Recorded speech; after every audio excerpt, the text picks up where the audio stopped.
very happy to have this interview with you. Would you mind introducing yourself? Yeah, sure. My name is Anni Laine, and I'm in charge of people and culture here at Crasman.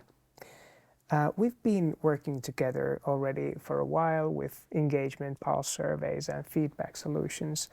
So how would you describe the role of Teamspective in the everyday life at Crasman? Well, Teamspective has a big role in how we listen to our people. Our people get one survey, pulse survey, each week straight to their Slack. And then we get the results and we analyze them, and then we make the necessary things to happen that our people would be even more satisfied and content as before. So we get very important data on how our people are doing. Great.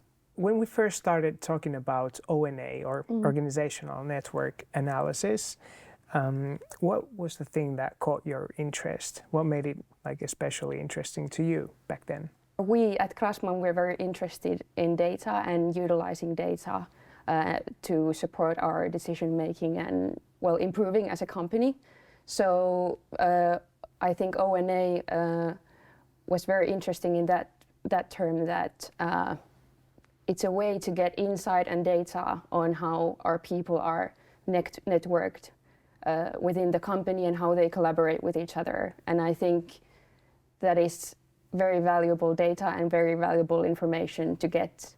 Right. And it's also something that's really hard to see and hard to understand without having that data. Yes, exactly. Especially when working in a hybrid model, like people working a lot from home and not actually seeing the collaboration here at the office. So I think it's very valuable to get actual information on how people are working together and what might be some possible bottlenecks or some places for improvement, and then also, of course, the places where the collaboration already works well.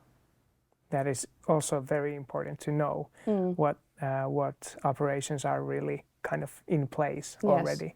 So from your perspective as head of people and culture, what were the steps in this ONA project that we've had? So basically first we familiarized our people about what ONA was about, and they knew what was happening.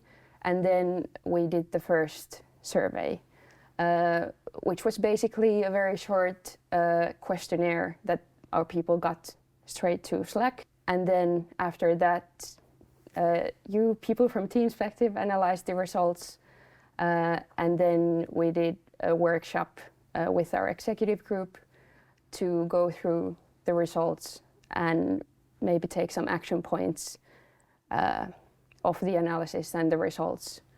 And then we kind of got to set our sights on the change that was coming in our organization in the next month. Great. So we did another round of ONA about 6 months after the first one. What do you think went differently, or was it pretty much the same? And how did people react to the second ONA research? Well, we got more replies, so I think they were already familiar with the process and what this thing was all about. And I also think that they were very interested in getting the second round of results so we can compare the two results with each other. So yeah, I'd say that the second round went even more smoothly than the first one. That's usually the case in everything in life. Yes. So what kind of learnings did you get from these ONA projects? And was there something that particularly surprised you in the findings? Well, first of all, I thought that it was very important to get a clear picture of the starting point when heading to our organizational restructuring process. So we got the starting point, and then we got the results 6 months later, so we could compare these two and to see what actually had happened, and if the reality matched with the things that we thought was going to happen. And I think that was one very valuable insight that we got. I think that one of our goals in the restructuring process was to get wider shoulders and to spread the demand more evenly throughout the organization. I think that we were successful in that, and that's one thing that we saw from the second results, that we got the proof that that was our goal, and that's where we got. That is great to hear, and that is an ambitious goal for an organizational change. But there is still more way to go, and there are the final steps to take. So I think we improved a lot during the process, but I think the one takeaway that we got from the second workshop with you was that we still need to figure out how to take the final steps in order to make the whole remodeling complete. Yeah. And it's a job that never ends. Yeah, that's true. Because organizations are organic. Yeah. Yeah, they keep changing. Yeah. So what kind of things did you do after the analysis? How did you use the results eventually? Well, first thing we did some role clarifications, especially to our the roles of our key people, which also had the highest demand rate. And also the other thing that we did, we made an effort to make the demand spread more evenly in our organization. And thirdly, we made efforts to make our teams work in a more multidisciplinary way. What kind of expectations do you remember people having in the first O&A workshop? When the executives were invited into the workshop, do you remember some of the expectations they had? I think they were suspicious about the level of, or how concrete the results were going to be, and if we were actually able to use them in our restructuring process. But yes, I think that the results kind of turned their mind around. So in the end, I think we got very concrete results, and we could actually see them very visually, especially after the second round when we got to compare the two results. Yeah, but they were maybe a bit suspicious in the beginning.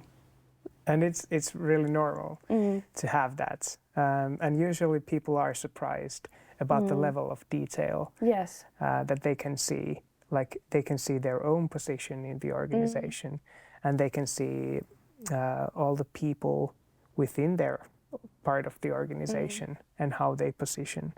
So, yeah, but that's nice to hear. Now we've completed 2 rounds of O&A. What do you think the future looks like? So, is there going to be a third research project, or and also what kind of expectations do you have for the self-service O&A based on passive data sources like Slack and Google Calendars and Jira? First of all, I think it's very possible that we're going to do the third round. As I said, when it comes to the organizational restructuring process, we've gone far, but we're not quite there yet. So it would be very interesting to do the third questionnaire after a while, once we got to utilize the action points that we got from the second round. I think that using the passive data and to actually see how people collaborate in their everyday work life, in addition to doing the questionnaire, I think that's a very good combination, and I think that will give even richer data to use. Excellent. Now, a lot of companies out there have no idea what O&A is, and maybe after watching this, they're wondering, could this be useful for us? Do you have anything to say for them, and in what situations do you think O&A can be most useful for companies? Well, first of all, I think that every organization should be interested in how their people are networked and how they collaborate with each other. And it's very beneficial to have actual insight and actual proof on what's going on and what are the bottlenecks and where there is room for improvement. I think that this ONA survey would be most beneficial, especially for organizations going through change, whatever the change is, but especially from our perspective, it has been very beneficial to use it in this restructuring process. And then I think all the organizations that are working in a hybrid model or completely working from home. So I think that would be very useful for them as well. So thank you very much for the interview, Thank Anni. you. It was a pleasure. Yeah, thank you.